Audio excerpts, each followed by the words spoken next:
aousubillah bismillah barke borom Tuuba asalaamaaleykum wa rahmatullah mbokk yi noo ngi leen di nuyu bu baax di leen ziyaara di leen balu àq tey baal ñëpp àq gannaaw loolu nu di leen fàttali asakay muurum koor moom nag ab sarax la bu yàlla farataal jaarale ko ci làmmiñu yonente bi sallallahu alayhi wa sallam mu war ci bépp jullit bu ko man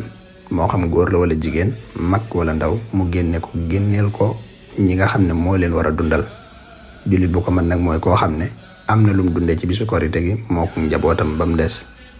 waxtu wi muy war nag mooy su weeru korite feeñee ba ñuy xëy manees na ko génne tere nañ lool nag ku ko yeex a génne ba julli ji korite ba ñëw di ko doog génne donte maye nañ nag ku ko teel a génne ñaari fan lu jiitu bisu korite gi loolu maye nañ ko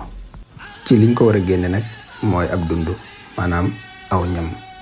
dëkk bi nga nekk ñam wi nga xam ne moom lañu ëpp lu ñu fay dunde ci lees koy génne bu dee fii ci Sénégal ceeb lañ ëpp lu ñu dunde rawatina ceebu siyaam bu boobaa kon ci dañ koy génne ni muy toll nag mooy 2 kilo ak genn wàllu liibar 2250 grammes moom ngay joxeel sa bopp joxeel ko it ñi nga xam ne yaa leen di génneel asakay muurum koor manees na ko génne it ci xaalis boo ko dee génne ci xaalis bopp bu ne 200 dërëm nga koy joxeel maanaam 1000 francs moom ngay génneel sa bopp ak képp koo xam ne yaa ko war a joxeel asakay muurum koor li gën nag mooy di ko génne ci aw ñam ndax loolu mooy cosaan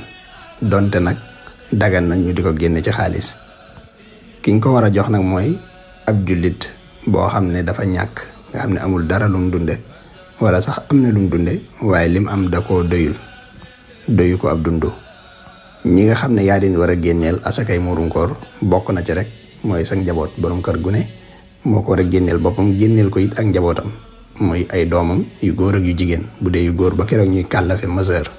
ba mën a liggéey bu fekkee yu jigéen la ba keroog ñuy am borom kër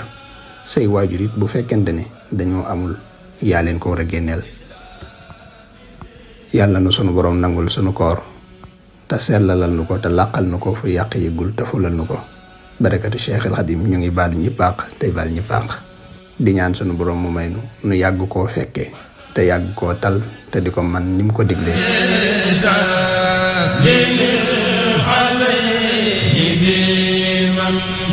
la